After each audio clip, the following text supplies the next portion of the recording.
बड़ा online students को आवाज आ रही है, ऑनलाइन स्टूडेंट्स को आवाज आ रही है, तो ठीक करनी है मुझे क्या करना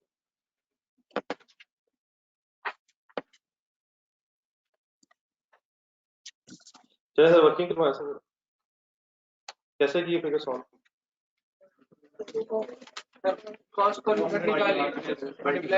फिगर्स बोल दें सर जी जो किए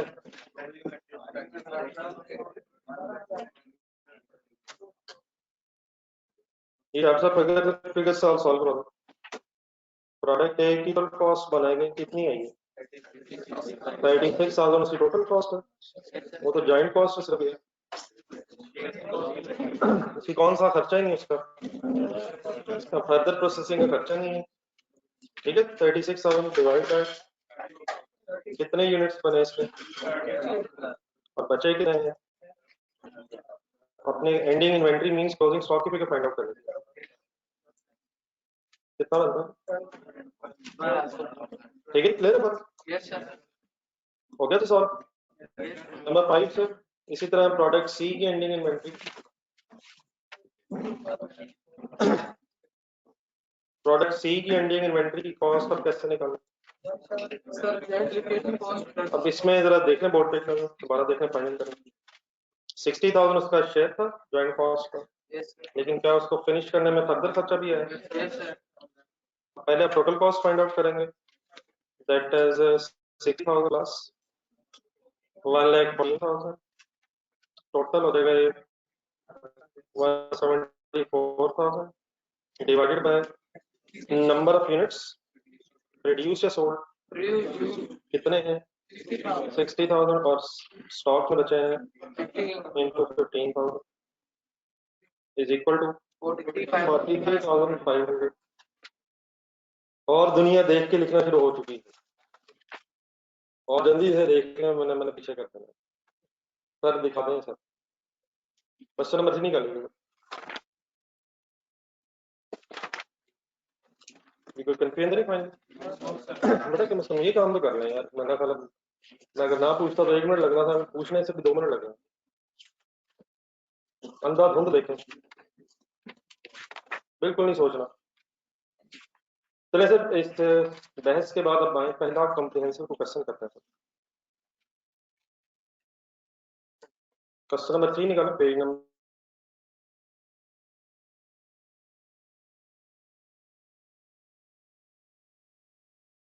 7 अगर है बुक का, सॉरी 16 है।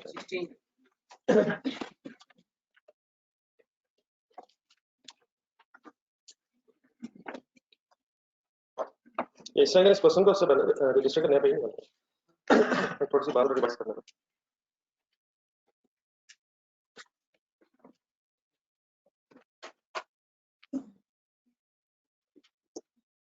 एक डेट करते हैं, लेट्स से ओपनिंग स्टॉक है।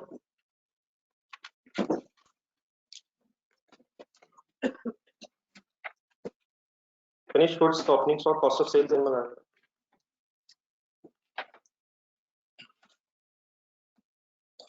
फिनिश गुड्स की कॉस्ट ऑफ सेल्स कैसे आती है? स्टार्टिंग पॉइंट क्या होता है sir? Opening stock of finish goods suppose 0 है, लिखते रहे साथ साथ। कॉस्ट ऑफ गुड्स मैन्युफैक्चर्ड है सपोज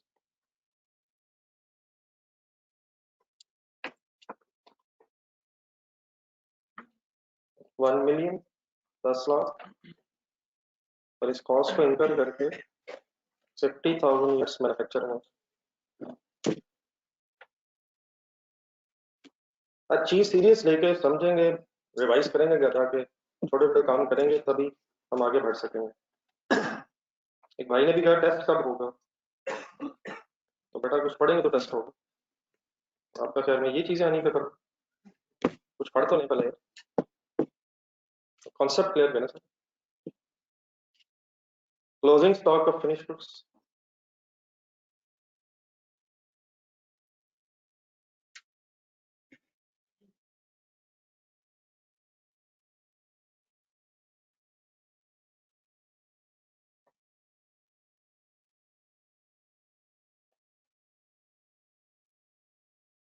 बेटा जो यूनिट्स बने हैं उनको बनाने की कॉस्ट से मैंने डिवाइड करके एक यूनिट की कॉस्ट निकाल दी।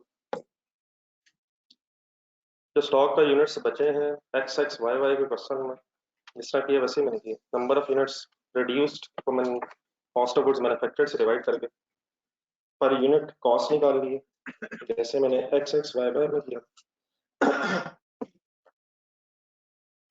सेल प्राइस थोड़ी निकालनी थी, ये जो स्टॉक के यूनिट्स होते हैं कॉस्ट पे मेजर होते हैं या सेल प्राइस पे। बस काइंडली यहाँ तक रुके, बाकी तरफ बोर्ड पे देखते हैं। 50,000 सभी सपोज यूनिट्स प्रोड्यूस हुए, 1 मिलियन मैन्युफैक्चरिंग कॉस्ट है, ओपनिंग इस वक्त नहीं, फिर मैं ओपनिंग अभी बाद में इंक्लूड करता हूँ। Let's assume 10,000 units of stock बच गए। बाकी जब मैं बातें करूँ पहले सुन लीजिएगा। अगर ये 50,000 बने हैं, 10 क्लोजिंग स्टॉक के यूनिट्स बच गए हैं, तो 40,000 यूनिट्स शुड बी सोल्ड।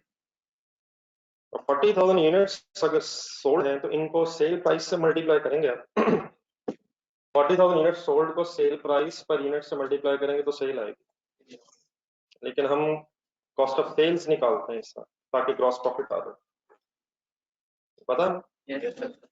तो cost of sales simply means मुझे इन 40,000 यूनिट्स सोल्ड की कॉस्ट निकालनी है, कॉस्ट ऑफ सेल्स या कॉस्ट ऑफ गुड सोल्ड। तो एक बिल्कुल सिंपल सी डिस्कशन कर रहा हूँ, शायद जो अभी आपने घर में भी की। क्या ये 10,000 यूनिट से नहीं 50,000 में से ही बचे होंगे?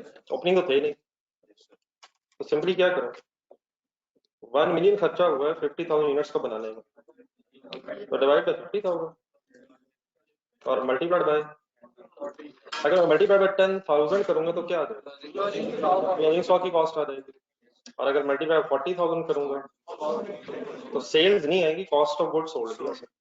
लेकिन हमारा नॉर्मल तरीका क्या होता है, अगर हम इसका स्टेटमेंट बना रहे हैं, हम पहले क्लोजिंग स्टॉक की अमाउंट कैलकुलेट कर लेते हैं और उसको माइनस करके कॉस्ट से ऐसा करते हैं। तो इंटू 10,000 अगर मैं करूंगा तो क्या चीज आ जाएगी, अमाउंट तो आ जाएगी लेकिन क्या चीज आ जाएगी, क्लोजिंग स्टॉक की अमाउंट आ जाएगी। तो सॉल्व करें मेरा 200,000 बनता है शायद, तो 200,000 को माइनस करेंगे आप तो 8 लाख बन जाएगा balancing figure, 10 lakh minus 2 lakh. Obviously अगर 40,000 से स्ट्रेट अवे मल्टीप्लाई करें करके देखें, फाइनल करें लिखो।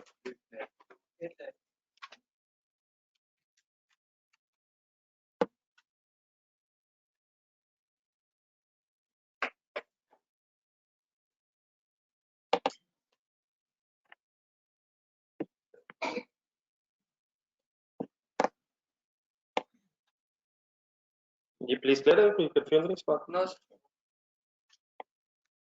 अब लास्ट वीक में हमने कुछ statement of cost of goods manufactured बनाते हुए एक FIFO वेटेड एवरेज की बात की थी। तो आपने जरा बोर्ड में ये देख के मुझे बताना कि मैंने इस वर्किंग को करते हुए FIFO यूज किया है या वेटेड एवरेज,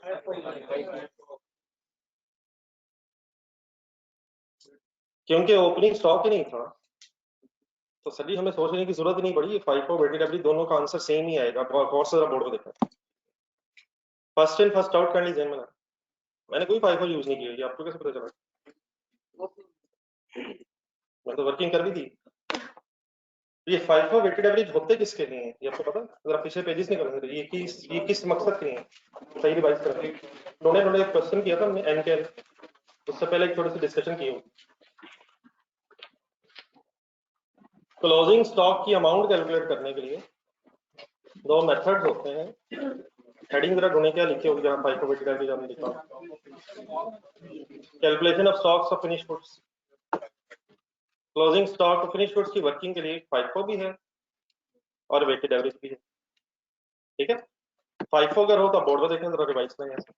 FIFO अगर हो तो स्टार्टिंग पॉइंट ये होता है कि जो यूनिट्स बिके हैं वहां से शुरू करें। तो how many units sold, how many units sold sir, ये कहां से सेल हुआ, 50 में से ही हो, तो 10,000 कहां से बचे होंगे, बाकी 10,000 50 में से ही बचे होंगे। इसलिए मैंने क्या किया, अगर मैं FIFO अप्लाई सोचूंगी तो FIFO के अप्लाई करने का सोचूंगी तो 1 मिलियन उठाऊंगा, डिवाइड बाय 50,000 करके पर यूनिट निकाल लूंगा और इंटू 10,000 क्योंकि स्टॉक बचा ही 50,000 यूनिट्स में से। तो अगर हम सोचेंगे भी तो FIFO ऐसे ही अप्लाई होगा जैसे मैंने नीचे वर्किंग की।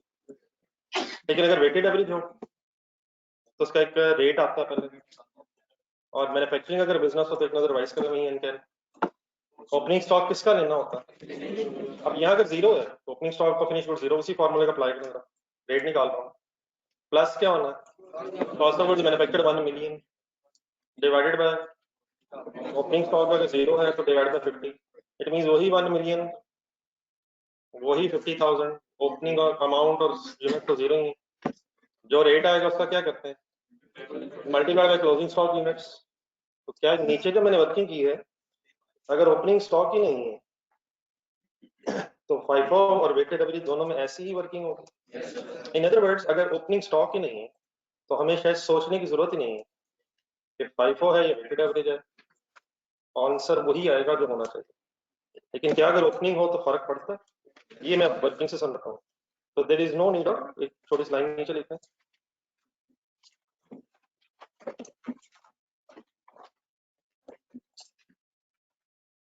there is no need of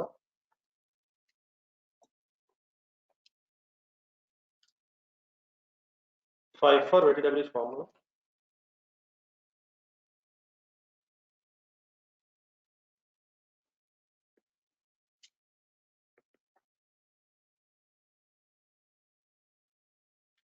If opening stock is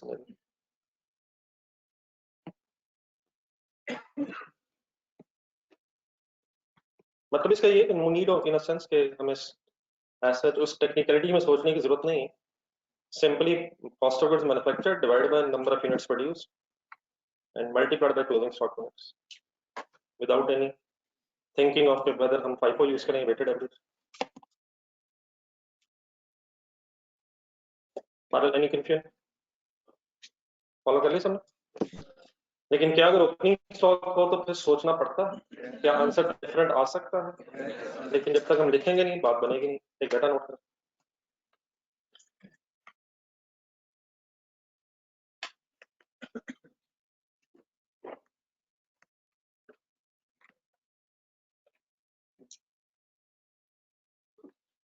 opening stock of finish goods के यूनिट्स है suppose 5000,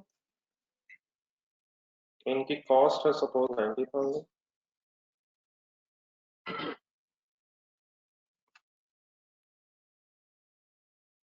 cost of goods manufactured है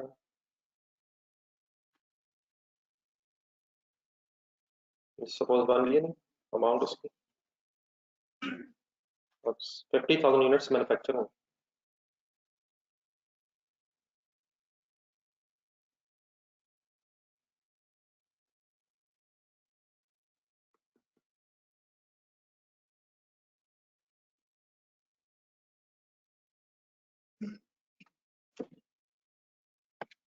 और क्लोजिंग स्टॉक का सपोज यूनिट्स है 10,000।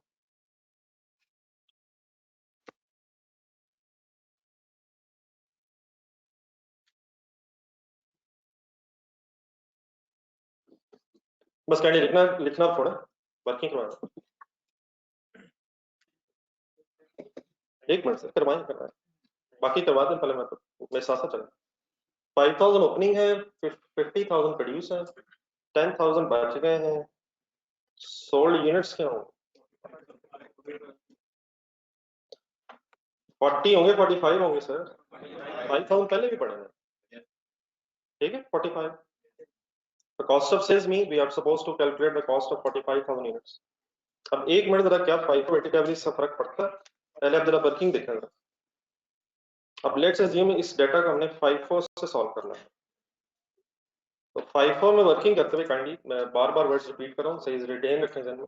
सोल्ड यूनिट्स देख के स्टार्ट करें, how many units have been sold, first in first out है ना असल में, तो ये क्या 45,000 यूनिट्स आउट हो गए, सेल हो गए, आप फैक्ट्री से चले गए हैं, तो ये कौन से वाले पे लगे होंगे, क्या 5,000 यूनिट सोल्ड हो गए होंगे, और क्या बाकी 40,000 50,000 में से सेल हुए होंगे, तो क्या वंस अगेन ये 10,000 यूनिट्स ऑफ स्टॉक है, ये 50,000 प्रोडक्शन वाले में से ही बचा होगा।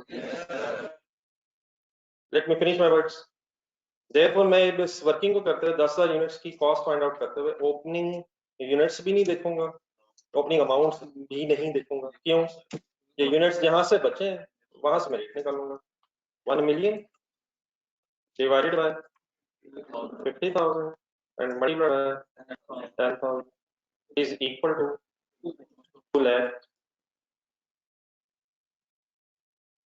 एक मिनट, मेरे और एंगल से बात करनी, पहले मैं कंप्लीट करूंगा। मेरी यहाँ तक कॉस्ट ऑफ सेल बताया, कैलकुलेटर पर 90 प्लस 1 मिलियन माइनस 2 लाख 890 बनाएगा। अब ओपनिंग भी शामिल है, ये 2 लाख क्लियर है प्लीज? 2 लाख और 890 फाइनली। यहाँ तक बात ठीक है? मैंने कौन सा मेथड अप्लाई किया? 5 को। एक मिनट, एक चीज, एक और एंगल सुना था, क्या ये 890,000 जो कैलकुलेट हुआ है, ये ऐसे भी कैलकुलेट किया जा सकता है? अभी ये कैसे कैलकुलेट हुआ है? हमने क्या उठाया? ओपनिंग स्टॉक उठाया, आगे क्या किए? ओपनिंग स्टॉक की अमाउंट लिया और क्या किए? Cost of goods manufactured plus किया है 1 मिलियन, और क्या किए? क्लोजिंग 2 लाख माइनस किया, आंसर आ गया। तो क्या 890,000 हम डायरेक्टली भी पहुंच सकते हैं? बड़े आराम से कंसंट्रेशन से दोबारा देखें। क्या हमें ये पता है कि ये जो 45,000 यूनिट्स हैं, इनमें कौन कौन से सेल हुए हैं? इनमें सबसे पहले 5,000 यूनिट सेल हुए हैं और बाकी 40,000 यूनिट्स प्रोडक्शन में से सेल हुए हैं। तो क्या ऐसे भी सोचा जा सकता है कि इस कॉस्ट ऑफ सेल्स में 5,000 यूनिट्स की कॉस्ट 90,000 आ रही होगी? सर ये आ रही होगी सर। अभी यूनिट्स बिक गए हैं तो इनकी कॉस्ट ऑफ सेल कहलाए, लेकिन क्या इसके अलावा भी यूनिट्स बिके हैं? कहाँ से? तो उसके लिए क्या करूं? क्योंकि वो सारे नहीं बिके, तो 1 मिलियन डिवाइड बाय 50,000 और मल्टीप्लाइड बाय 40,000। सॉल्व कीजिएगा, सॉल्व कीजिएगा सर। वही नहीं आएगा, प्लीज सॉल्व करें।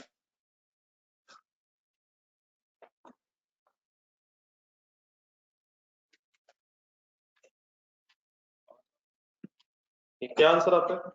8 लाख। ये मैंने किया क्या है, किसी को पता चला मैंने क्या किया? 45,000 यूनिट सोल्ड है।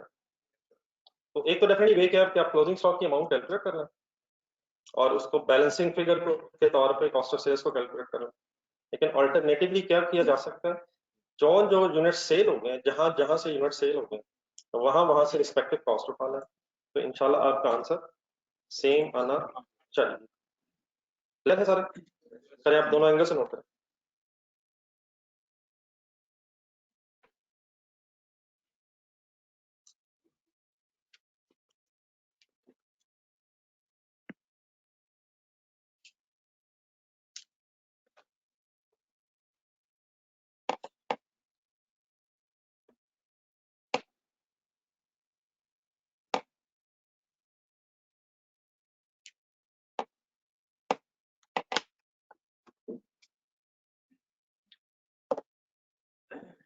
ये ऑनलाइन स्टूडेंट्स कैंडल लिखते तरफ आता हूँ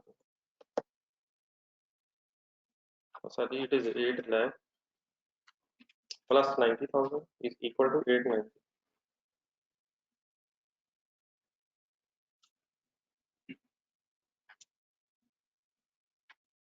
तो FIFO में स्टॉक निकालते हुए ये देख लें कि कहाँ से स्टॉक बचा है, और इसी में अगर आपने कॉस्ट ऑफ सेल्स से वर्किंग करनी हो, कॉस्ट ऑफ सेल की वर्किंग करनी हो, सिंपली ये देखने के स्टॉक के यूनिट्स कहाँ कहाँ से सेल हो, सॉरी सेल के यूनिट्स कहाँ कहाँ से सेल हो। तो 45,000 is the total sale. First in first out means पहले ओपनिंग बिके होंगे, और अगर 45 ओपनिंग है, सॉरी 45 सोल्ड है, 5,000 ओपनिंग है, तो बाकी प्रोडक्शन में से 40,000 सेल हुए होंगे, therefore 10,000 क्लोजिंग स्टॉक में अवेलेबल होंगे।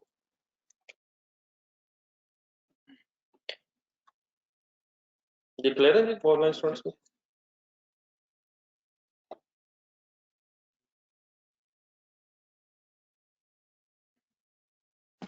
ये सेम डाटा दोबारा लिख लें, इसी के बेसिस पे आप वेटेड एवरेज भी कर सकते हैं। ये तो दोबारा लिख लेते हैं, सपोज अपनी स्टॉक बिजनेस लिखें।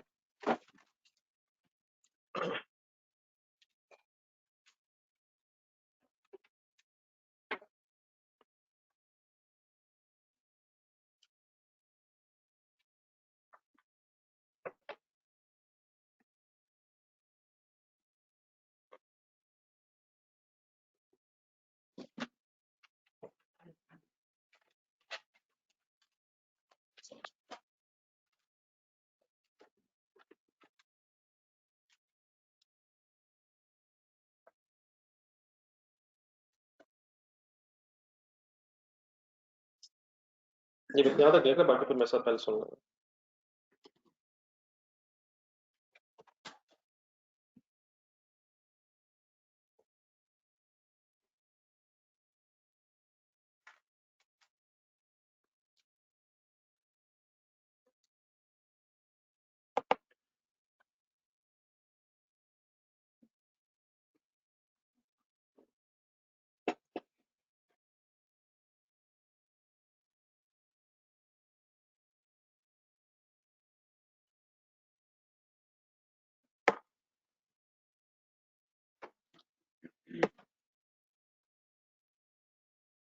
सारे बंद हो गए, चला दो। ये नोटेड है सर? जी सर, ये बोर्ड पे देखें सर। अब अगर इस डेटा को हमने वेटेड एवरेज से सॉल्व करना तो डिफरेंस आएगा या नहीं, इसको जरा देखें। वेटेड एवरेज सर की अगर आपने वर्किंग करनी है तो हमेशा सबसे पहला काम क्या ध्यान में आना चाहिए कि हमें एक रेट निकालना है। और अगर मैन्युफैक्चरिंग बिजनेस है तो रेट निकालने का फॉर्मूला बोलते थे, मैं फिगर्स लिखता हूँ। Opening stock of finished goods की अमाउंट 90,000 प्लस क्या करना है, कॉस्ट ऑफ गुड्स मैन्युफैक्चर्ड की अमाउंट प्लस कर दी मैंने, ठीक है figures, divided by 5,000 opening stock units plus number of units produced, लिखें और सॉल्व करें रेट का।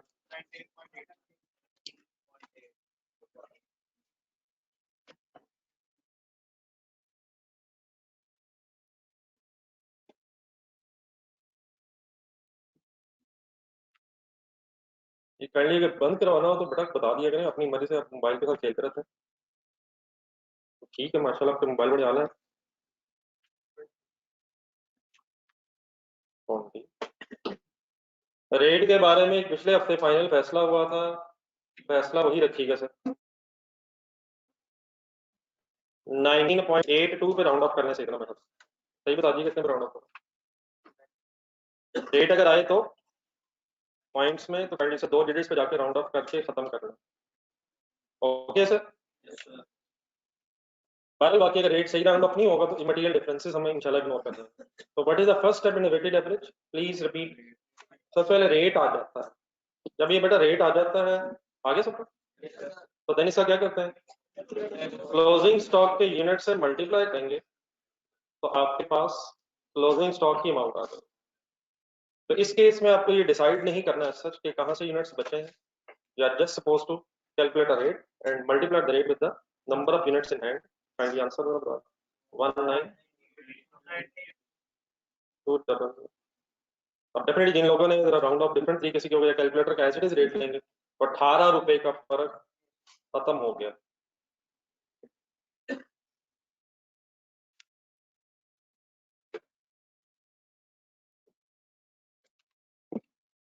ये इस फिगर का प्लेस करें क्लोजिंग स्टॉक के सामने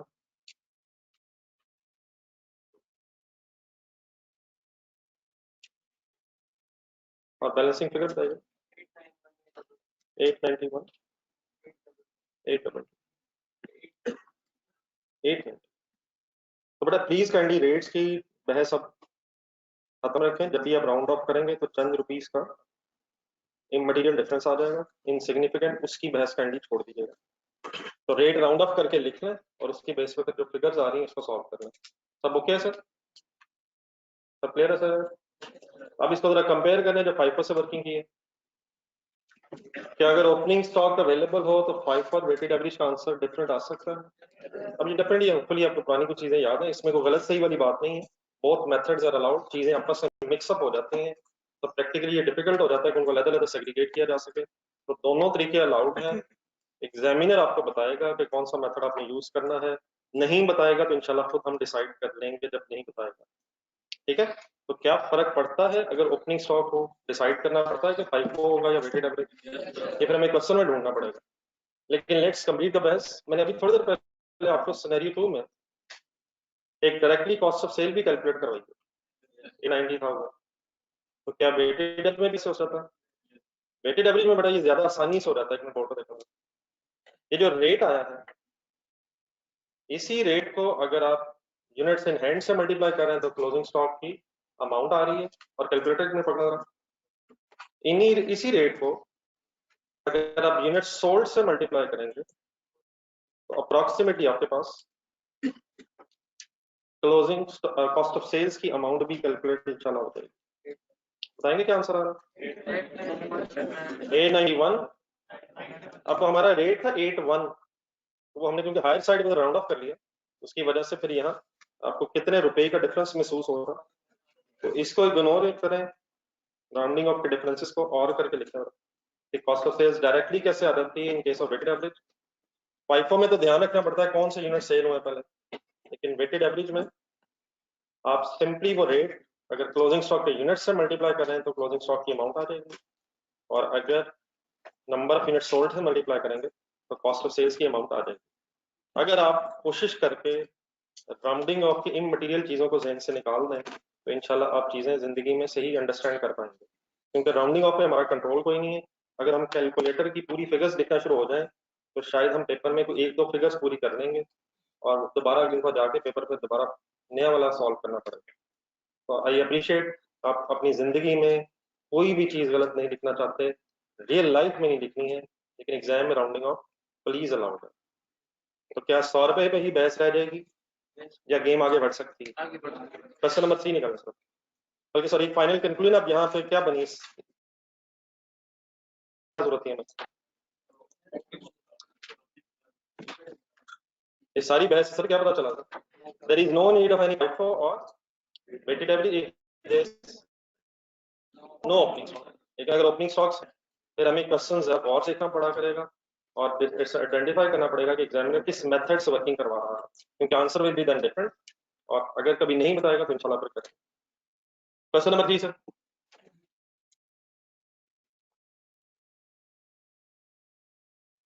Binary Limited manufactures 3 joint products, मिल गए?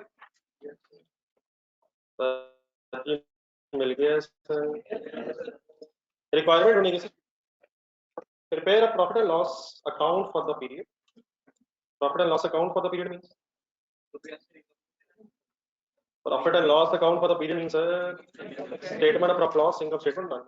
लेकिन आगे पढ़े, identifying separately the profitability of the each of the 3 main products. Column wise बनेंगी चीजें, 3 प्रोडक्ट्स की अलग-अलग हमें स्टेटमेंट बनानी है। Just to recall in mind, cost accounting करते हुए मैनेजमेंट की चॉइस है कि वो इनकम स्टेटमेंट कैसे बनाना चाहते हैं, तो प्रोडक्ट वाइज बना ले, डिपार्टमेंट वाइज बना ले, रीजन वाइज बना ले।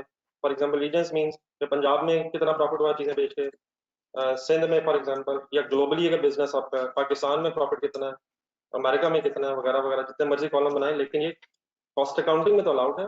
फाइनेंशियल अकाउंटिंग में इनकम स्टेटमेंट हमेशा कैसे बनेगी?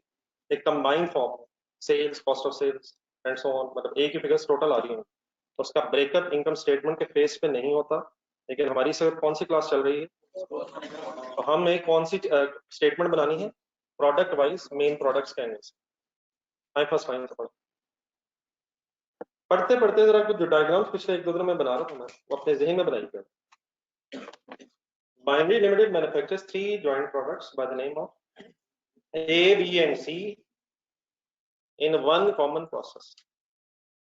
Following this process, product A and B are sold immediately, while C is subjected to further processing. Following information is available for the period ended 30th June 2007. Opening stocks of A, B, and C are not available. Production in kgs, sale in kgs. A, B और C की production दी हुई KGs में, sales जो है वो सी की नहीं दी हुई। लेकिन अगर ए और बी की भी सेल्स देखें तो स्टॉक्स बचे हुए महसूस हो रहे हैं। ओपनिंग तो नहीं है लेकिन नजर आ रहे हैं, प्रोडक्शन सेल में डिफरेंस है। फिर सेल प्राइस पर केजी भी है, लेकिन सी का कोई डाटा शायद अभी नहीं है। Total cost of production were 17.9158 million. ऊपर फर्स्ट पैराग्राफ में जाए, अकॉर्डिंग टू द स्टोरी इस अमाउंट का कोई नाम बताएं सही। कॉस्ट ऑफ प्रोडक्शन है लेकिन 3 प्रोडक्ट्स बन रही हैं by the name of A, B and C. 3 1,28,000 kgs of C full concentrate करना were further processed during the period and converted into 96,000 kgs of Z. Intermediate product का नाम शायद सी था जो इनिशियली बनी है, लेकिन जब वो फिनिश फॉर्म में आई है तो अब उसका नाम क्या हो गया जी। सी किस में कन्वर्ट हो गई ऊपर अब डाटा जरा ढूंढे पॉइंट 1 में सी की केजीज में प्रोडक्शन कितनी थी 1,34,000 केजीज, लेकिन इसको इसके साथ अगर लिंक करें तो कितने केजीज फर्दर प्रोसेस हुए 1,28,000 केजीज ऑफ सी।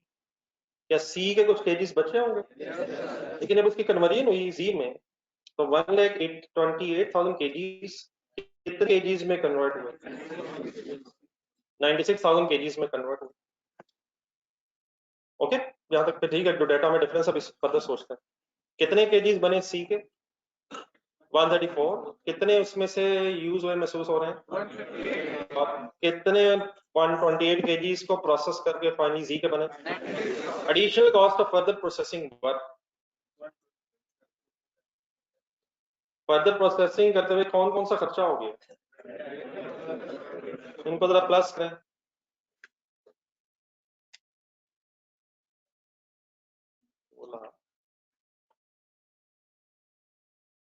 प्लस कीजिएगा सर, भाई को साथ वाले और से देखें प्लस करते हुए 803। ये जो नाम लिखे हुए इनके रिस्पेक्टिव अमाउंट्स के इनको पढ़ के बताएं। इनिशियली 803 टू 100 को कन्वर्जन कॉस्ट कह सकते हैं। Conversion cost is sum of direct material and factory overheads. क्या फैक्ट्री ओवरहेड्स को प्रोडक्शन ओवरहेड्स भी कह सकते हैं? सोचे सोचे सोचे। मैन्युफैक्चरिंग ओवरहेड्स, प्रोडक्शन ओवरहेड्स, जिसका मैन्युफैक्चरिंग कॉस्ट दिन में लगा। मैन्युफैक्चरिंग कॉस्ट किस किस को सम करके आती है?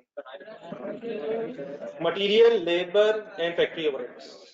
कल ये डिसाइड हुआ था कि आप इस तरह से 3 कंपोनेंट्स याद रखा करें। ऑब्वियसली प्राइम कॉस्ट भी बोला जा सकता है। तो बेटा जिस तरह मैन्युफैक्चरिंग कॉस्ट को मैंने क्या क्या नाम दिए थे? प्रोडक्शन कॉस्ट भी और फैक्ट्री कॉस्ट भी। उसी तरह जरा कंडी फैक्ट्री ओवरहेड्स को भी जरा सोच लें। फैक्ट्री ओवरहेड्स को मैन्युफैक्चरिंग ओवरहेड्स भी कहा जाता है और प्रोडक्शन ओवरहेड्स भी बोला जा सकता है। आप by default definitely factory overheads बोल लें, लेकिन ऑल्टरनेटिवली कुछ चीजें जरा ज़हन में रखें। फैक्ट्री ओवरहेड्स, प्रोडक्शन ओवरहेड्स या मैन्युफैक्चरिंग ओवरहेड्स इंटरचेंजेबल वर्ड्स हैं। तो इनिशियली ये कन्वर्जन कॉस्ट है, लेकिन ये किसको किस में कन्वर्ट करने का खर्चा है? सी को जी में कन्वर्ट करने का खर्चा है। इसे हम further processing cost of converting C into G भी कह सकते हैं। Further conversion cost. लाइक कल वाला क्वेश्चन नंबर 2 का जरा की डायग्राम निकालेंगे। क्वेश्चन नंबर 2 की जो डायग्राम बना रहे थे,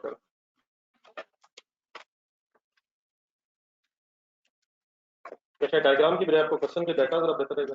पेज नंबर 15 के साथ देखो। डिपार्टमेंट 2 जो था, डिपार्टमेंट 2 जो था इसमें किसकी प्रोसेसिंग हो रही थी एक नजर देख लेना। तो उसकी बी की प्रोसेसिंग में कौन कौन से खर्चे हमने प्लस किए थे? 45, 21, तो वही कन्वर्जन कॉस्ट थी जो डिपार्टमेंट 2 में इंकर हुई थी एंड सिमिलरली डिपार्टमेंट 3 था। तो इसी तरह हमें प्रोडक्ट सी को, ठीक है याद आ गया, प्रोडक्ट सी को अगर जी में हमने कन्वर्ट किया तो हमें कन्वर्जन कॉस्ट बताएंगे सी को जी में कन्वर्ट करने की, which of course is after further processing, sorry after joint production cost further processing का खर्चा है। समझ आ गया अपनी साथ? चलो आगे। Number 4, 94,000 kgs of Z was sold during the period। कितने बने थे, कितने बिके हैं? With a total revenue of ₹3,003,300। ये क्या है 3,003? अगर हमें पर यूनिट सेल प्राइस की जरूरत पड़ी तो कैसे निकालेंगे मेरे भाइयों? सेल्स को भी divide by number of unit sold करेंगे। इस तरह की चीजें कम से कम फाइनल कर लीजिएगा इन दोनों। ऐसे नहीं, अगर जरूरत पड़ेगी ठीक है, sales divide by number of unit sold. लेकिन वो कहता है ओपनिंग स्टॉक ऑफ जी भी है, जी का ओपनिंग था वाज 8000 केजीज। सब कैलकुलेटर जरा पढ़ना,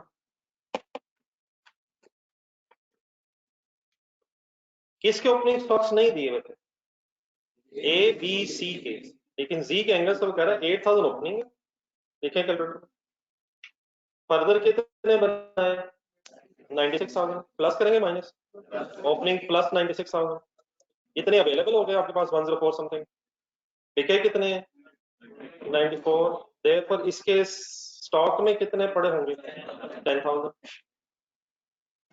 ऊपर जाए पॉइंट नंबर 1 में, वहां क्योंकि ओपनिंग स्टॉक नहीं है तो शायद जो प्रोडक्शन और सेल का डिफरेंस है वो एज इट इज स्टॉक आ जाएगा।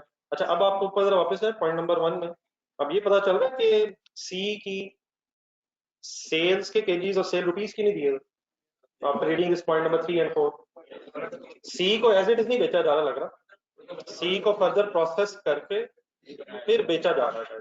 So rather than selling C in the market as it is, we are converting the C into first of all Z, and then Z is sold in the market.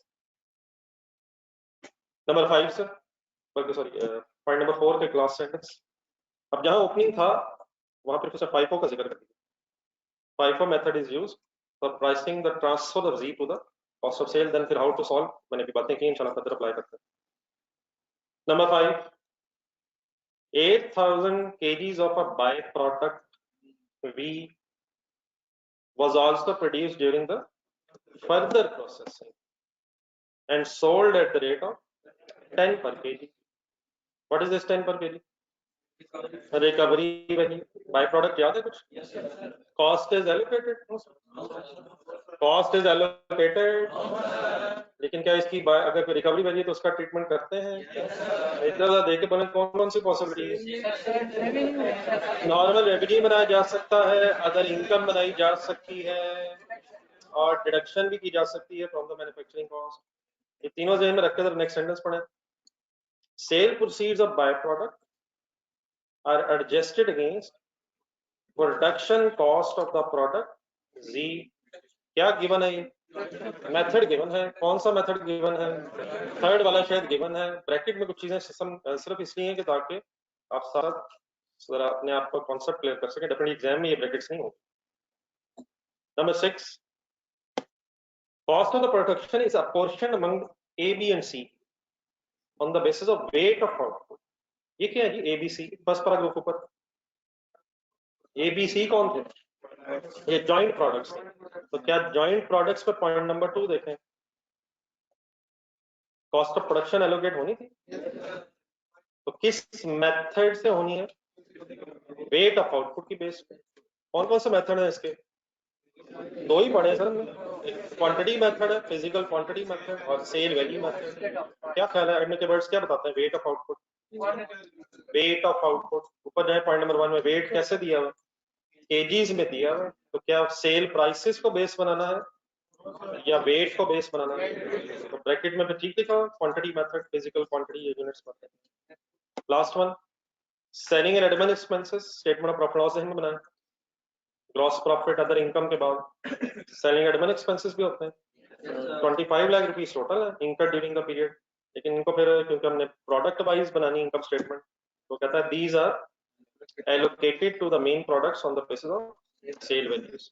Cell value की base पे फिर इसको allocate करना। नीचे पढ़ लें जरा requirement, we are supposed to prepare statement of profit loss, कैसे identifying separately the profitability of each of the three main products। तो डेफिनेटली अब ये वर्किंग्स कैसे होनी है, आए बिस्मिल्लाह पढ़ें, सॉल्व करें।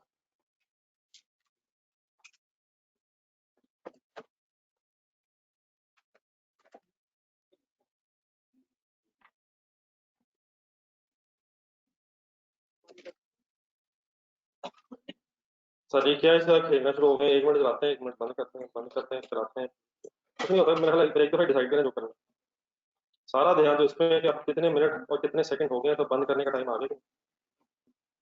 मेरा ख्याल बंद करें, कुछ नहीं होता, या चलवा लें एक दफा, या बिस्मिल्लाह पढ़ के खत्म करें, जो फैसला करने का। Focus on the question.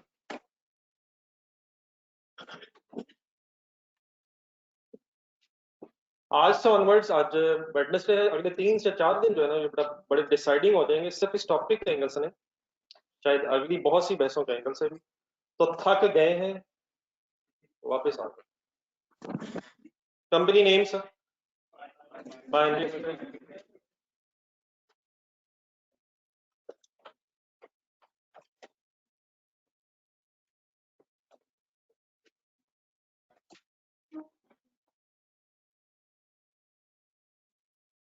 Profit and loss account, statement of profit and loss, जो वर्ड्स लिखे हैं वही यूज लिया गया।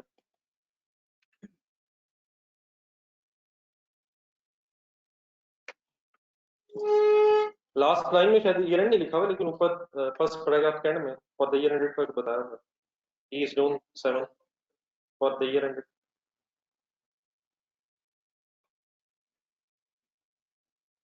30th June 7, ये फर्स्ट पैराग्राफ के लास्ट।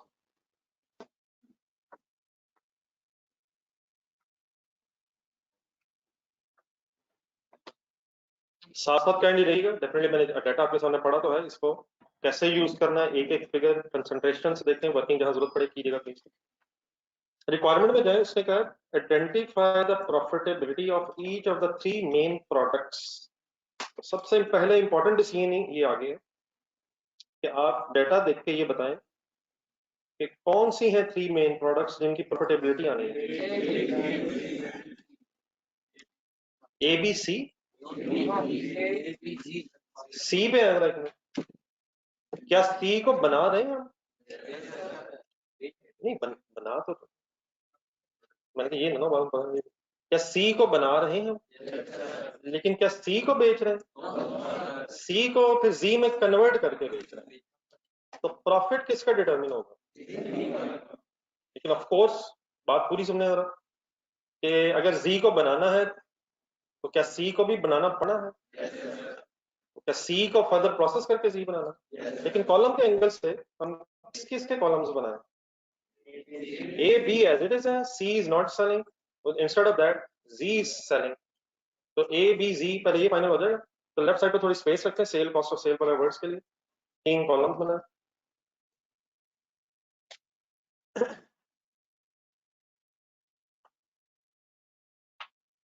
A, B,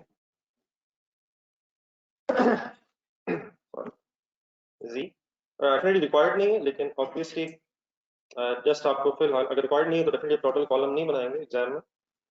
मैं इसको टोटल इसलिए बता रहा हूँ क्योंकि जरा फर्दर एक बात मैंने करनी है, तो टोटल रिक्वायर्ड नहीं है, प्लीज आप लेकिन बना दीजिएगा, बनाइए कॉलम्स, पूरी इनकम स्टेटमेंट पूरा पेज रखना आपको इसके लिए। इकट्ठे हो रहे सर लाइन में। No need of any scale, no need of any blue pen, black pen for writing, blue pen for and red pen for that.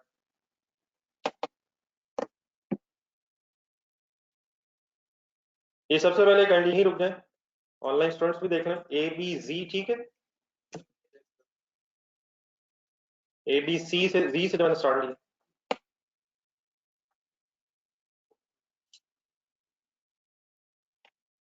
वैसे ये सॉल्व से पहले हम इस डेटा को जरा एक डायग्राम फॉर्म में अपने सामने रख लें, मेन मेन चीजें जो हमारे सामने आई। तो आज ये डायग्राम डेफिनेटली कोई कंपलसरी नहीं है, लेकिन शायद हेल्पफुल हो जाती। बना लें यार, लेकिन वर्किंग में बनाएंगे ऑफ कोर्स, एग्जामिनर की नहीं, एग्जामिनर को दिखा सकते हैं अपनी अंडरस्टैंडिंग डेवलप करने का मकसद।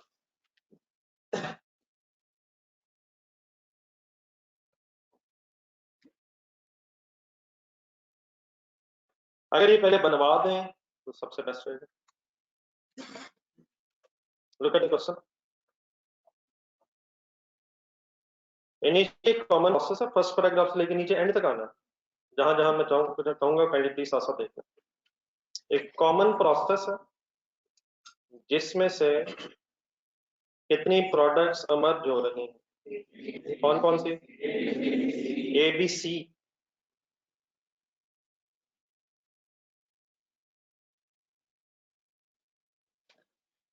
ढूंढ दे पहले सर जी चंद चीजें, फिर आपको मेरे आगे स्पेस अगर रिक्वायर्ड है तो आप देख के बना लीजिएगा कितना स्पेस करके बना। कोई कॉमन प्रोसेसिंग का खर्चा दिया कहाँ कहाँ कहाँ इस पॉइंट में?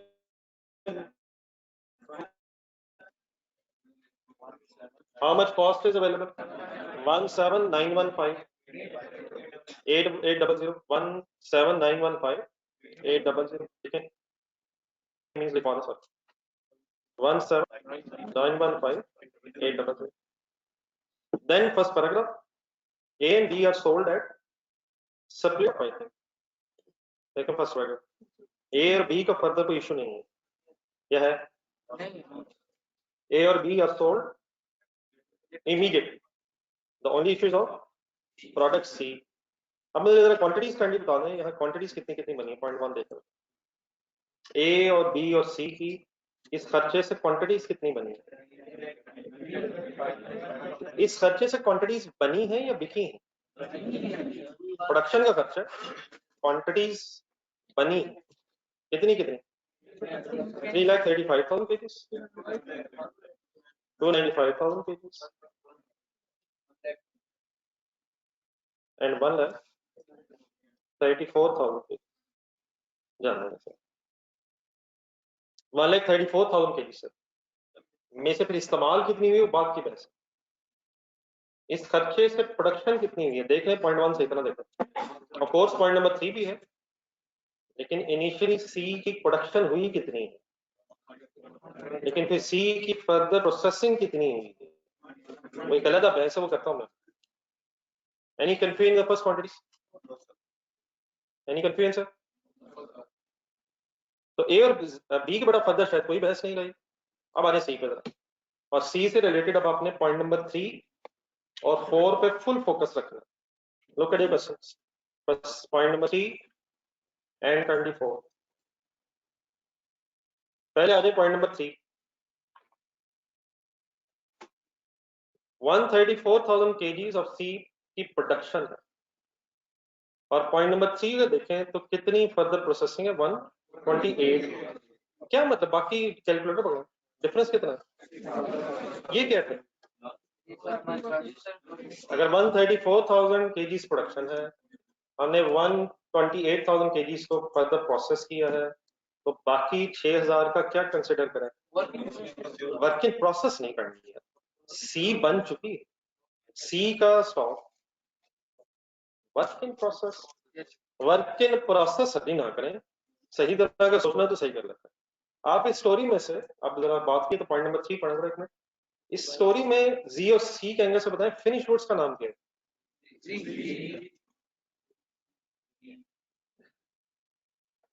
क्या बना के बेच रहे हैं? दी। तो सी क्या है? C sort of a raw material for G. C is sort of a raw material for G. लेकिन क्या नॉर्मली रॉ मटेरियल खरीद के फिनिश गुड्स बनाई जाती हैं? लेकिन यहाँ क्या लग रहा है कि इनिशियली रॉ मटेरियल भी बनाया जा रहा है। वर्क इन प्रोसेस आप शायद मेरे ख्याल सही वर्ड नहीं यूज कर रहे। अगर जी की कुछ चीजें, जी प्रोडक्शन में से कुछ प्रोडक्शन अभी हो रही होती तो ठीक है, जी का क्लोजिंग वर्क इन प्रोसेस। और सी भी अगर कुछ ना बने होते, सी भी इन प्रोसेस होते, तो वो सी का भी वर्क इन प्रोसेस हो सकता है।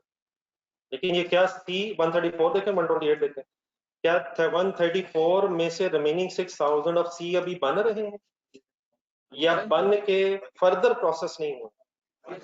तो वर्क इन प्रोसेस शायद नहीं, सी का क्लोजिंग स्टॉक है। और सी के एंगल से मेरे क्या वर्ड्स हैं? आई एम सेइंग शायद C is a raw material, a sort of a raw material for G. लेकिन rather than purchasing that raw material C from the market, we are also manufacturing the raw material C for the production of ultimately finished goods C. Sorry मैं repeat करता। Normally क्या होता है, raw material खरीदा जाता है और फिर क्या किया जाता है, उसे प्रोसेस करके फिनिश गुड्स बनाए जाते हैं। लेकिन यहाँ लग क्या रहा है कि हम रॉ मटेरियल सी भी खुद पहले बनाते हैं, लेकिन उससे फिर हम जब जी की प्रोडक्शन करते हैं तो इस सी से जी में जाते हुए C is a raw material and Z is a finished goods. What is the production of Z? Sorry, what is the production of C? 134. What has been further processed? 128. तो C का क्लोजिंग स्टॉक 6000 केजीज महसूस हो रहा है, लेकिन क्या C के वो जो 6000 केजीज हैं वो बन गए हैं C के एंगल से? तो C के एंगल से वो फिनिश है।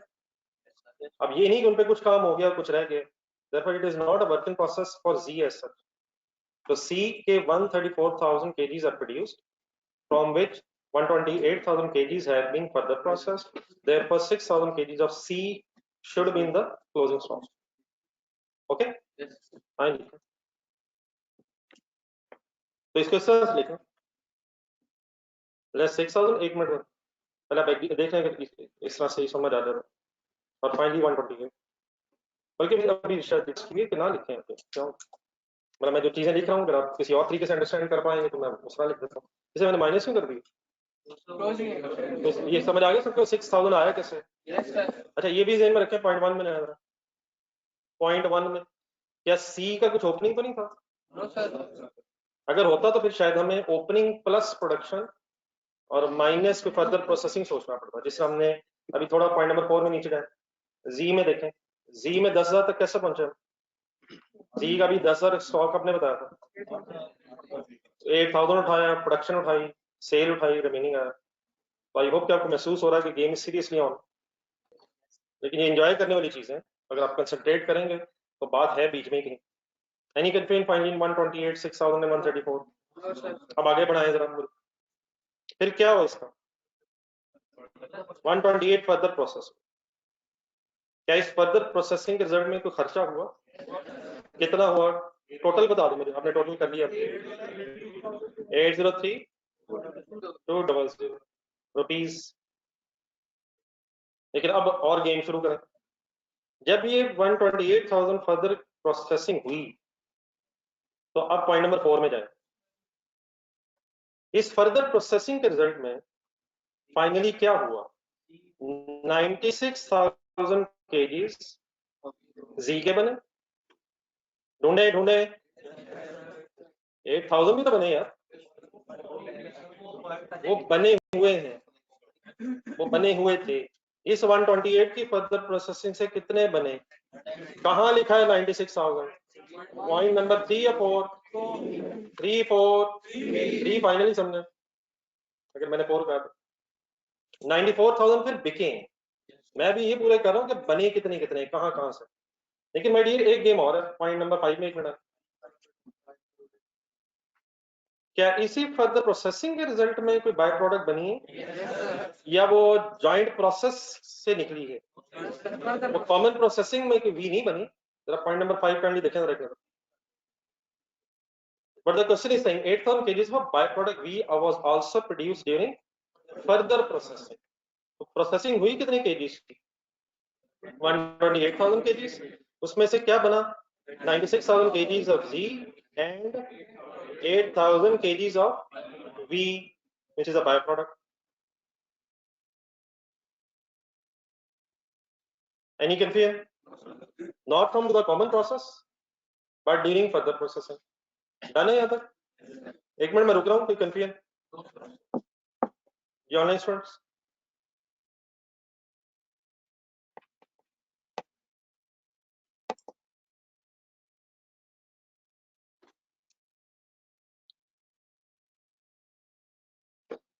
then sir next issue is point number 5 दोबारा, बाय प्रोडक्ट जो बनी है वी, इसको कॉस्ट एलोकेट नहीं होनी, इसकी रिकवरी वैल्यू दी हुई है, उसकी रिकवरी वैल्यू है 10 per kg. How many kgs of we are produced? जरूरत है तो कैलकुलेटर उठा लें, 8,000 इंटू 10 करें, 800 रुपया, 8,000 into 10, 80,000 rupees. What is 80,000 rupees? Recovery value of the by product जेहन में रख के जरा इस पॉइंट नंबर 5 का दूसरा सेंटेंस पढ़ें, क्या करवाना चाह रहा है examiner? Sale proceed of the by product are adjusted against production cost of C. क्या जो करवाना चाह रहा है वो सही करवाना चाह रहा है? वो किस में से नेट करवाना चाह रहा है? फिगर बोले, कोई फिगर बोले। देखिए फर्ज करें अगर ये बाय प्रोडक्ट को यहाँ बनी होती, एक मिनट, कॉमन प्रोसेस से क्यों निकली होती, तो तभी से कॉस्ट एलोकेट नहीं होनी, तभी से कॉस्ट एलोकेट नहीं होनी एज लॉन्ग एज ये बाय प्रोडक्ट है। देन इसकी रिकवरी वैल्यू फिर कहां से लेस करते, प्राइम कॉस्ट से, और फिर रिमेनिंग कॉस्ट एलोकेट करते। लेकिन अब ये क्योंकि बनी ही कहाँ है, फर्दर प्रोसेसिंग के रिजल्ट में, तो इसकी रिकवरी वैल्यू को ऐसे कुछ कर लेना चाहिए। जरा देखें बोर्ड पर, 8000 केजीज है इंटू 10 है इज इक्वल टू 80,000 रुपीज है। 80,000 रुपीज की एक डबल एंट्री जहन में लाए, कैश और रिसीवेबल डेबिट, और क्या इसमें से नेट कर दूं, इसमें ऐड कर दूं, लेस कर दूं, डबल एंट्री बोल दें। मैन्युफैक्चरिंग कॉस्ट क्रेडिट, लेकिन कौन से मैन्युफैक्चरिंग कॉस्ट, ऑफ जी। तो यहां तक काइंडली सॉल्व करना पाएंगे। तो what is the net further processing cost, 7,23,200। सही है। आई होप कि अब क्वेश्चन जितना हमने पढ़ा शायद मेजर चीजें हमारे साथ सामने प्रेजेंट हो गई, क्लियर हो गई चीजें। क्या लिखना शुरू कर दिया, तो गलत हो गई, नहीं मैंने कुछ लिखना शुरू कर दिया, तो ये नोट कर ले सर।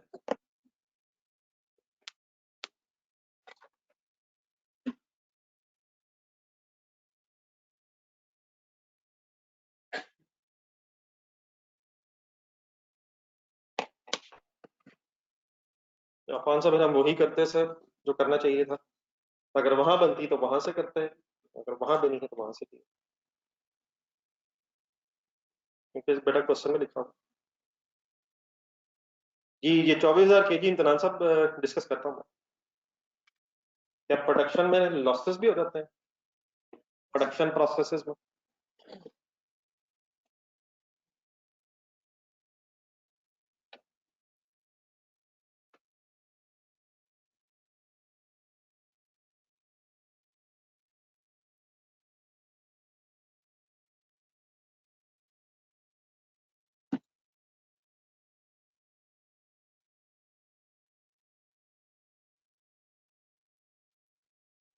अब्दुलरमान पेजेस इधर ही होने, आगे आ जाएंगे।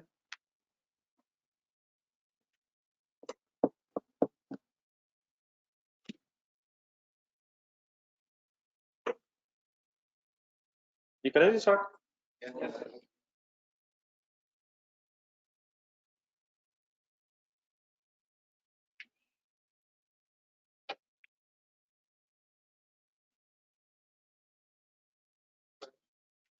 ये रिपीट कर दें, 6000 क्लोजिंग स्टॉक ऑफ सी है या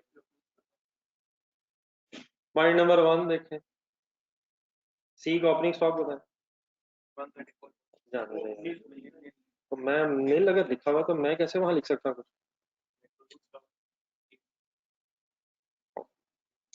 134 बना, 128 प्रोसेस हुए, कितने प्रोसेस नहीं हुए?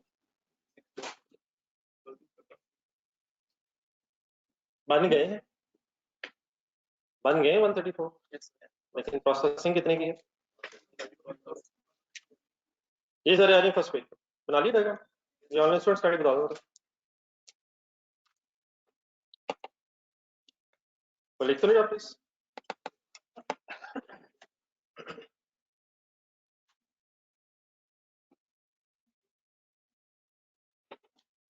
जी सर आए, इनकम स्टेटमेंट शुरू करो।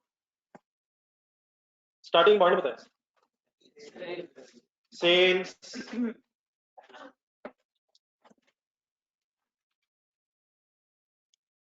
सारी फिगर्स अब सॉल्व होनी है, प्लीज कैलकुलेशन जरूर करनी है।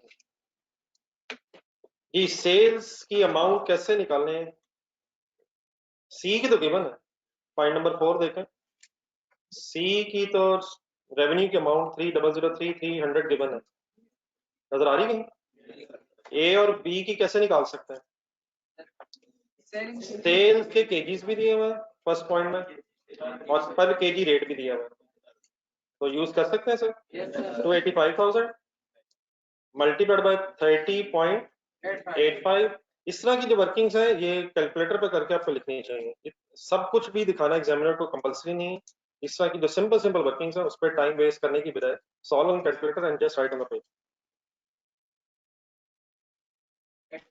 ये बेटा डेफिनेटली बाय प्रोडक्ट को कॉस्ट एलोकेट करते नहीं, कभी वैल्यू इसकी कंसीडर कर ली है, उसके बाद बात खत्म हो गई। आप साथ साथ चले क्वेश्चन, बाकी बातें क्वेश्चन के साथ होंगी। ये सब लोग निकालेंगे please 85 to 85,000 into sale price per unit. Final answer लिख रहा हूं सब जी, सॉरी 8792 एक दफा जरूर बोले कैसे आई ये figure. Sales quantity multiplied by sale price per quantity, इस this case kgs, sales in kgs multiplied by sale price per kg। इसी तरह होता है बी 8560,560, तो sale quantity into sale price per kg. ये ठीक है बेटा ऑनलाइन स्टूडेंट्स? आपको एक सवाल से बड़ा खतरा महसूस होता है जब आप रिपीट करते हैं, और इस तरह के बाद जब आप रिपीट कराते हैं सेल प्राइस पर केजी कहाँ से है, ये बड़ा खतरनाक हो जाता है। जी ढूंढे, जी का उसने रादर देन जो हमें पर केजी बताता, उसने हमें अमाउंट ही बता दी। तो 3003 किस पॉइंट में, पॉइंट नंबर 4 में, और मेरा ख्याल एक दफा लिख लें ब्रैकेट में, ये गिवन ही फिगर उठा रहे हैं, और टोटल्स जब करने होंगे एंड में करें। Any confusion?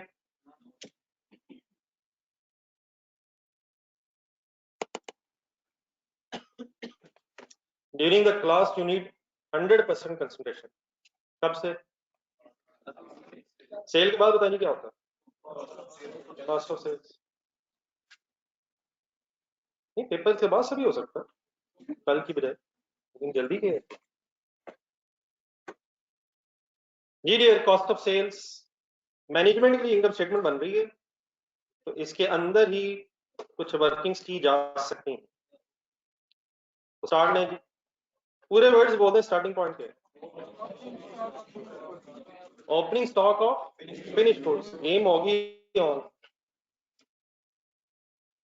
फिनिश गुड्स के नाम बोल दें क्या है, ABC, फाइनली ABC, ढूंढे G opening stock. Opening stock of finish goods, AB का तो सही कह रहे हैं आप, लेकिन Z अब गेम है, Z is finish goods for C। और सर जी क्वांटिटी तो नहीं लिखवानी, इतना जालिम तो ना बने, 8,000 बोल रहे हैं सर जी, तो क्लियर चीज ही है।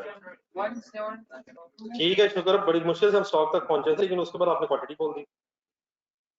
जी डियर, ओपनिंग स्टॉक A और B का तो नहीं है, किस पॉइंट में, पॉइंट 1 में, तो C का भी तो नहीं है, लेकिन हम C को बेच नहीं रहे।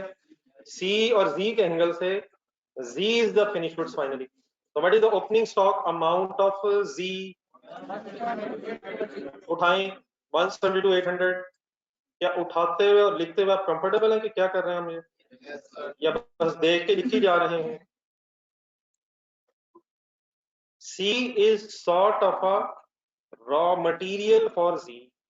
ये बार बार भी वर्ड आना है, बार बार आना है, सही क्लियर हो रहा है हो रही मेरी बात? तो rather than purchasing raw material, in this question we are producing raw material as well for the production of finally finished goods। ठीक है, एनी कंफ्यूजन? अगली दीदी कंफ्यूजन वैसे नहीं, आपके बात सामने भाई जी सर क्या करें।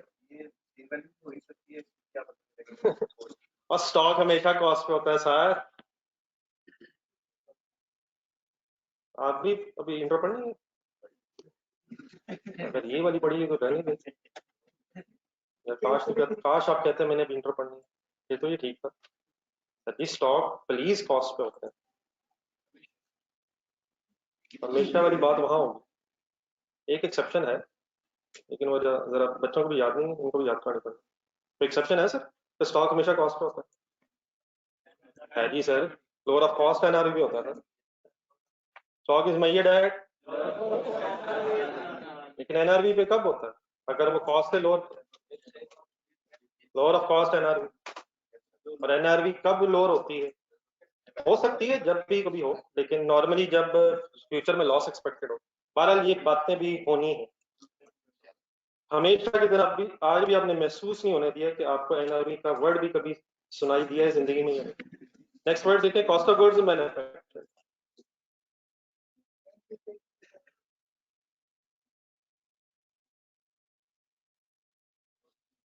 which is highly uncommon. Common sense is that sense which is highly common. Working one's cost of goods manufactured.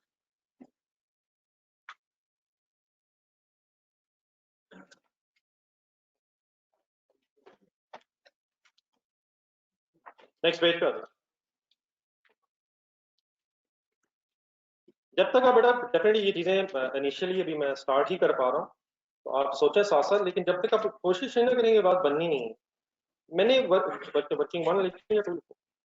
One ही ठीक है, वन टू ठीक है। इसमें थोड़ा आप मुझे ये बताइए मैंने क्यों वर्किंग क्यों करना चाह रहा हूँ? मेरा तो कल फिगर अवेलेबल है। डायग्राम देखा जरा, डायग्राम देखें सर, क्या इशू है? We are supposed to prepare the income statement product wise. तो 17.915 मिलियन एक अमाउंट है। क्या ये मैन्युफैक्चरिंग कॉस्ट है? किस किस की है? ये शुरू में एबीसी की है, एबीसी की है। ये किस पे एलोकेट होनी चाहिए? एबीसी पे शुरू में। लेकिन डेफिनेटली जो सी की कॉस्ट आएगी वो अल्टीमेटली जी की टोटल मैन्युफैक्चरिंग कॉस्ट का हिस्सा बन जाएगा। लेकिन जो ए और बी का खर्चा आएगा, क्या वो उनका फाइनल मैन्युफैक्चरिंग का खर्चा होगा?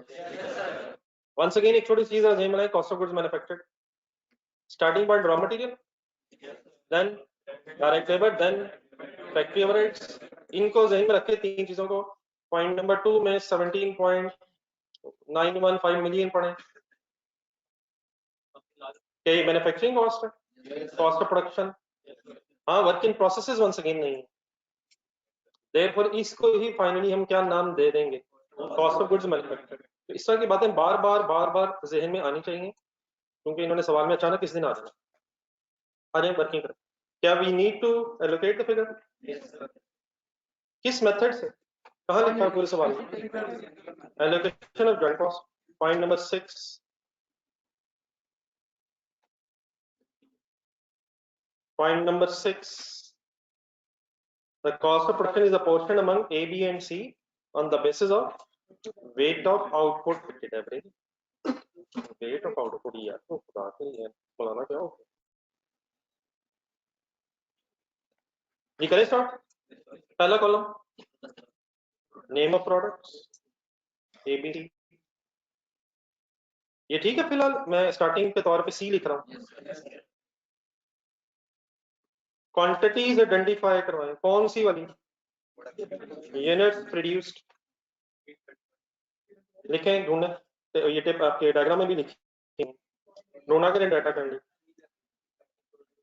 3,35,000, 2,95,000 and 1,28,000। 1,28,000 नहीं, 1,34,000 बना तो वही है।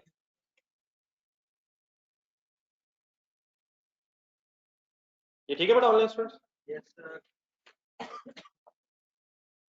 क्या अगर क्वांटिटी बेसिस है तो गेम सिंपल नहीं है? यहीं से टोटल करें और कितने रुपीज एलोकेट कर दें? 17,915 एंड 8 करेंगे कर दे वाइंड अप कर।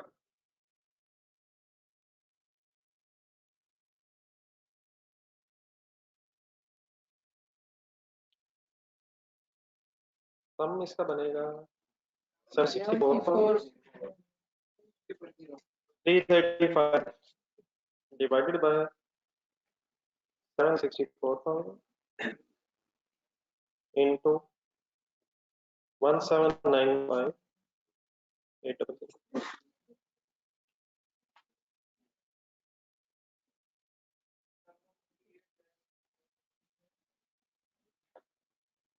एक मिनट,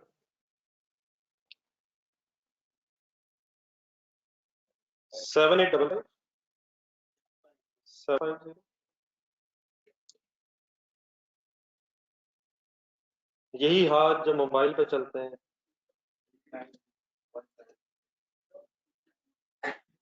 और यही हाथ जब कैलकुलेटर पे चलता है तो एक के बाद ढूंढना पड़ता है दो किधर होगा।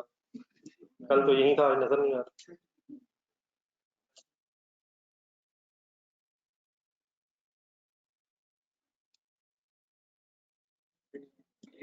3142 300।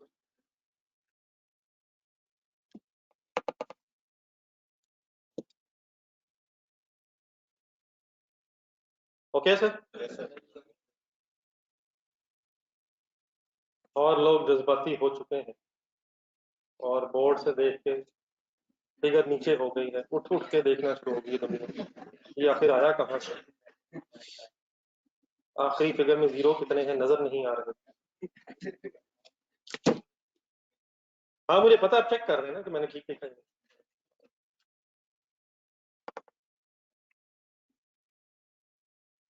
बेटा प्लीज आंसर ठीक है, ऐसे ना किया करें, इस कॉन्फिडेंस से प्लीज गलत ना करें। जीरोस बेटा प्लीज सही लगाएं, इस तरह ना करें। तो ये बेटा जो खर्चा फाइनली सी को एलोकेट हुआ है, क्या अल्टीमेटली इसने भी जी का हिस्सा बनना है?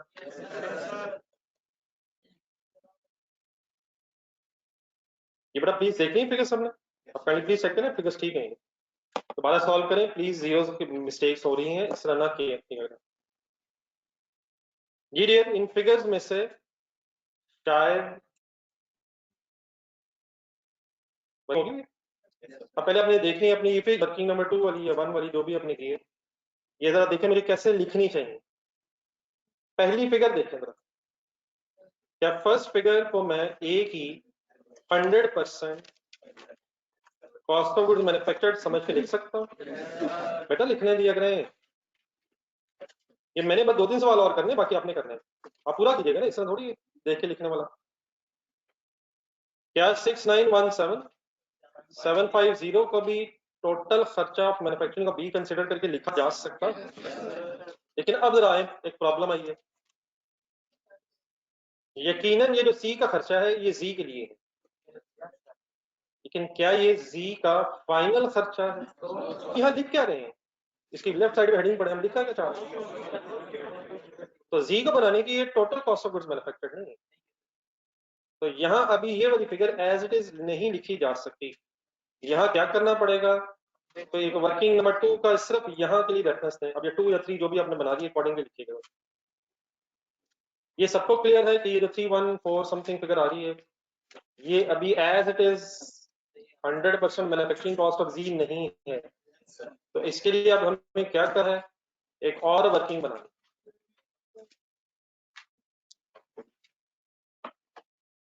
वर्किंग बनाने से पहले जरा एक मिनट डायग्राम दोबारा देखनी है हमें, और प्लीज जितना टाइम है मैं मुसलसल घड़ी देख रहा हूँ, अब इस चक्कर में ना पड़ जाएगा।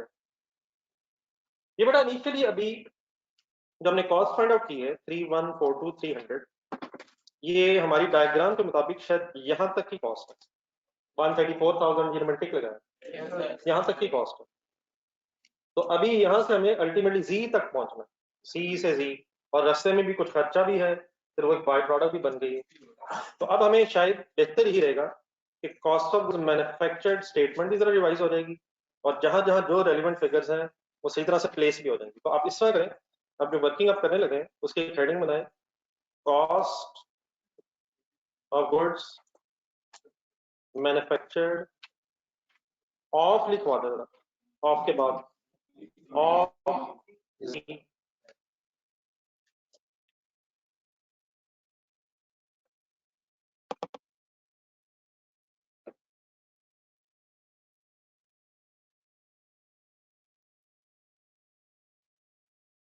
मेरी रिक्वेस्ट तो होगी कि आपसे कि पूरी कॉस्ट ऑफ गुड्स मैन्युफैक्चर्ड का डिजाइन में लाए, कुछ नहीं है तो ठीक है, लेकिन बार बार रिवाइज करके अब ये चीजें टिप्स पे होनी चाहिए। स्टार्टिंग पॉइंट इस पूरी में जस्ट अ मिनट, और रॉ मटेरियल का नाम सी कह सकता हूँ, बनाए हेडिंग पर।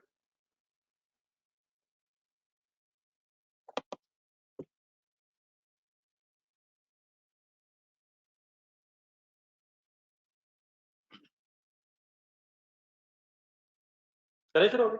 आगे क्या होता है? ओपनिंग रॉ मटेरियल ढूंढने, सारा फोकस अब किस पे है? सी से जी, फिलहाल किस पे? सी पे। अब C is raw material. Point one any opening raw material 0 C कहा? पॉइंट वन पहली लाइन ढूंढना लीजिएगा 0। आगे हिम्मत करें, क्या लिखें? क्या लिखते थे? परचेजेस। कब लिखेंगे परचेजेस? अगर खरीद के इस्तेमाल करेंगे तो क्या खरीद के या बना के? क्या सी को बनाने का कोई खर्चा आया है तो उसको क्या लिख सकता हूँ? मेरा ख्याल है वही ठीक रहेगा, cost of goods manufactured of C. Production cost से भी वर्क इन प्रोसेसेस नहीं है तो cost of goods manufactured. Production cost लिखा जा सकता है यहाँ, लेकिन अगर वर्क इन प्रोसेसेस नहीं है तो फाइनली हमने पहुंचना यही होता है। कॉस्ट ऑफ गुड्स मैन्युफैक्चर्ड एक एब्रिविएशन बना रहा हूँ, फॉलो कर लेंगे? कितनी? ये ढूंढे, अब ढूंढे what is the cost of goods manufactured of C 3142 300। अच्छा साथ साथ ना अब हमें क्वांटिटी का एक अंदाजा रखना पड़ना है, तो प्लीज साथ साथ क्वांटिटी लिखें। ये कितनी क्वांटिटी इसकी? 134,000 kgs बने हैं और ये उसके पीस है। सॉरी जरा आई होप स्पेस बन जाएगी, मुझे याद नहीं रहता। साथ साथ क्वांटिटी जरा नोट करना। GDF any closing stock of raw material C sir जी कितना सर? 6000 डन। 6000 डायग्राम 6000 क्या वो 6000 डायग्राम में लिखा हुआ? पॉइंट नंबर तो फिर देखना पड़ेगा, मेरा ख्याल है 1 के साथ थर्ड लिंक करना पड़ेगा जहां से वो 134 एंड 128, लेकिन वो डायग्राम एक्सप्लेन हो गया वैसे। 6000 है ये में। अब 6000 बड़ा ये केजीज है, क्या हम इन 6000 केजीज की कॉस्ट फाइंड आउट कर सकते हैं? फाइफो लगाऊं या वेटेड एवरेज? और सर जी सवाल में दिया हुआ है सर फाइफो नीचे, वो जी के लिए दिया हुआ, यहाँ जरूरत ही नहीं है, यहाँ जरूरत ही नहीं है, ओपनिंग ही नहीं इनके। क्या आंसर वुड बी सेम? मसलन ये 6000 यूनिट्स कहाँ से बचे होंगे? 134 से बचे होंगे, ओपनिंग तो है ही नहीं। तो सिंपली क्या करो, कैसे माउंट मेजर करो? 3142 300 divided by 134,000 and multiplied by 6000 is equal to 140,700। I hope के बात okay. So therefore quantity consumed is 128 and the amount of quantity consumed is 300 1600।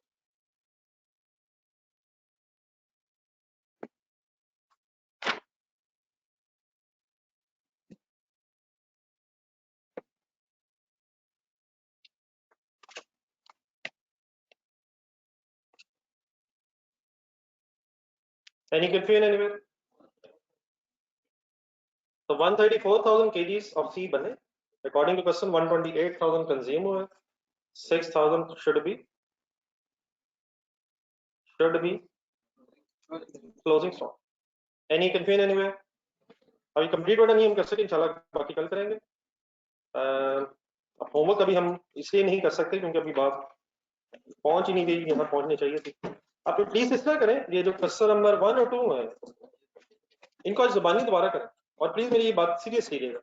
कर लिया हुआ है, आता है, हो गया है, उस जहन से निकाल के individually without looking at the answer एक दफा जरा री अटेम्प्ट करें, तो 10-15-20 मिनट कम से कम दोबारा लगाएं, ताकि बातें फिर कुछ ना कुछ तो आगे बढ़ सके। अल्लाह हाफिज़। जाकिर शाह साहब, बुक्स बेटा मेरा ख्याल है ऑनलाइन स्टूडेंट्स को जो लाहौर से बाहर है शायद आज डिस्पैच होना शुरू हो गई है, मतलब होपफुली कुछ दिनों में पहुंच जाएंगे। अल्लाह हाफिज़।